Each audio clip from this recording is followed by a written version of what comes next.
Mr. Secretary General, thank you very much for this opportunity.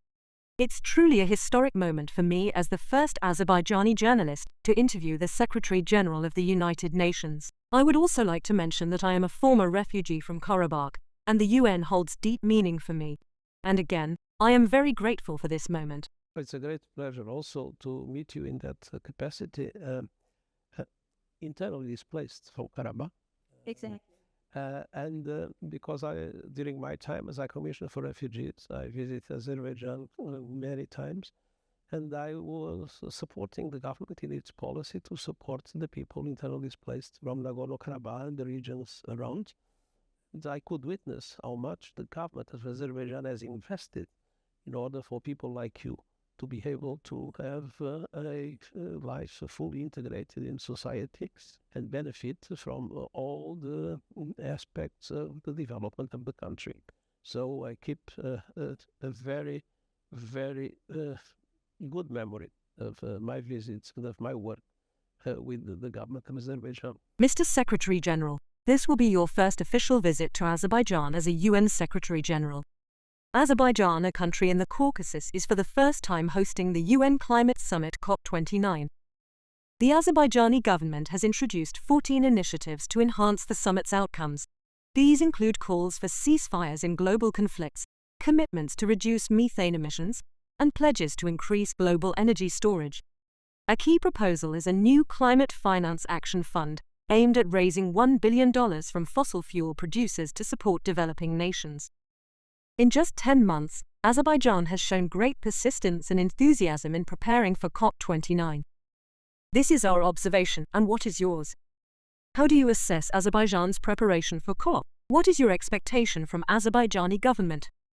The most important thing is the ambition that Azerbaijan, with its initiatives, is able to drive all member states that come for the COP to be a success. And the COP must be a success because climate change is wreaking havoc around the world.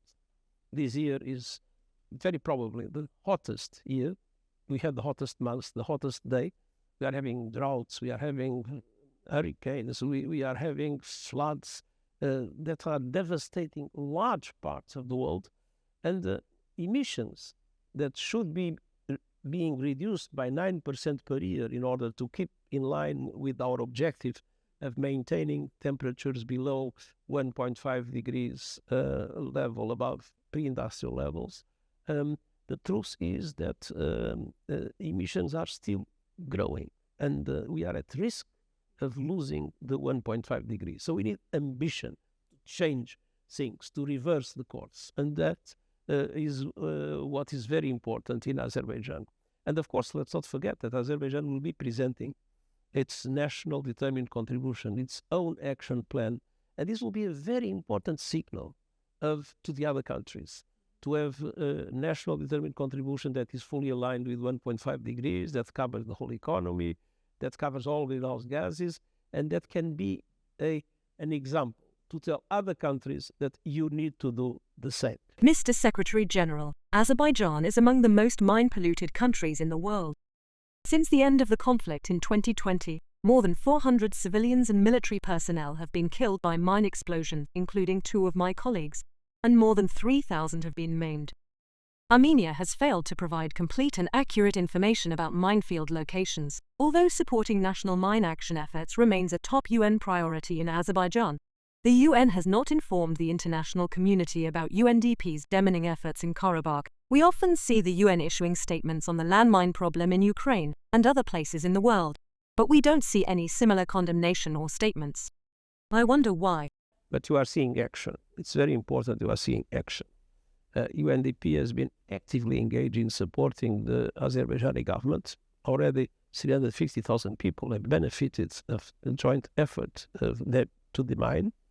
And more than that, there is a new agreement between the two countries to create in Azerbaijan I would say, reference center that can be an example for all over the world. So mines are, of course, something that should not exist. We have no doubt in saying that clearly.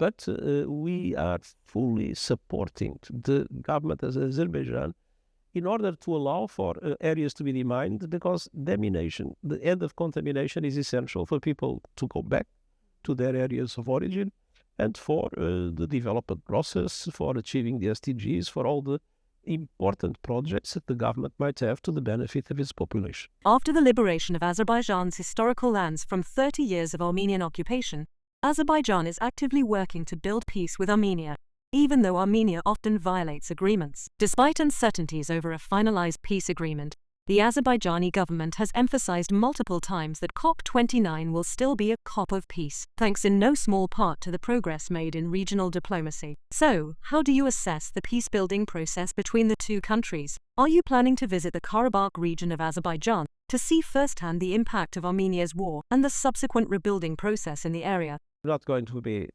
in the COP to get involved in politics. I'm going to the COP in order to support the effort that must be made for the COP to be a success, which means to achieve a very ambitious finance goal, because that finance goal is what will allow for the trillions to be mobilized in support of developing countries to be able to keep 1.5 degrees alive and to support people in these dramatic circumstances they face with climate change. Second, do everything I can to support in the negotiation that will take place in order to have carbon markets, so-called Article 6, that are carbon markets that will be transparent, that will be effective and not just a pretext for greenwashing. Then to do everything to support the government of Azerbaijan in the negotiations in relation to all the other aspects of the COP. Of course, it's very important that COP is also something that not only addresses the problems of climate change, but the consequences of climate change. And one of the consequences of climate change is, unfortunately, to be a trigger of conflict. Peace is a very important thing that we need to preserve in a moment in which we have conflicts from Gaza to the Ukraine to Sudan and so many other places in the world. But So we need to make peace with each other and to make peace with nature. And this is the message I will be able to convey. But as I said, I do not intend to get involved in any political discussion. Mr. Secretary General, Azerbaijan maintains active and effective cooperation with a wide range of specialized UN agencies and bodies. During its full-year tenure as non-aligned movement chair, Azerbaijan was at the forefront in the fight against COVID-19 and has played a huge role in non-aligned movements' institutional development. Additionally, Azerbaijan ranks among the most dedicated countries in its commitment to UN SDGs. Following COP29, Azerbaijan will soon start making preparations for the 13th World Urban Forum, scheduled to take place in Baku in 2026. How do you assess Azerbaijan's contribution to the UN in general? It's excellent cooperation. It's an excellent contribution. I myself could witness that when I was High Commissioner for Refugees. Our cooperation was absolutely outstanding. And our country team is totally engaged with the government in support of the strategy of development of the country, of sustainable development of the country. And in many other aspects, Azerbaijan has been very active here in the UN and the different bodies of the UN. Recently in the Summit of the Future. And so we are, as I said, very happy with the excellent cooperation we enjoy with the government of Azerbaijan. Your meeting with President Putin at the BRICS summit was criticized by the international community. In addition, a few days ago, you expressed deep concern about the participation of North Korean troops in the war against Ukraine. On the other hand, we know that you are preparing to travel to Ukraine to meet with Volodymyr Zelensky. Do you hope to achieve positive results from this meeting regarding the ongoing conflict in the region? I think what is important with this recent escalation that was the presence of the North Korean is to avoid the internationalization of the conflict. When we internationalize a conflict, when we make a conflict that is between two countries become more generalized, it's world peace that is in danger, and that was the reason of my intervention. According to Azerbaijan, more than 4,000 Azerbaijanis are still missing due to Armenian aggression. Unfortunately, no concrete steps have been taken within the UN to clarify the fate of these people. What actions should the UN take to address and resolve this humanitarian crisis? The UN is totally at the disposal of governments to find missing people in any place, in anywhere, and for whatever reason. We do not like the situation in which people are missing, the families suffer.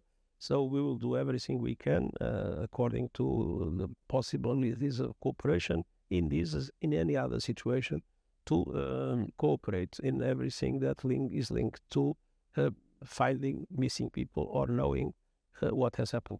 There have been persistent demands for UN Security Council reform. What reforms do you think should be taken for the United Nations to operate more effectively? I think the Security Council reflects the world of 1945. The world has changed. 3 of the 5 permanent members of the Security Council are European, with different positions, but European. France, the UK, and the Russian Federation. And the world is today a much bigger world. So we need a Security Council that reflects the world of today and is not paralyzed by geopolitical divisions. And that is the most important reform that the international community requires, as it requires the same kind of reform in the international financial architecture and in other aspects of global governance that were defined after the Second World War, when Azerbaijan at the time was part of the Soviet Union. And today Azerbaijan is there asserting itself in the international arena.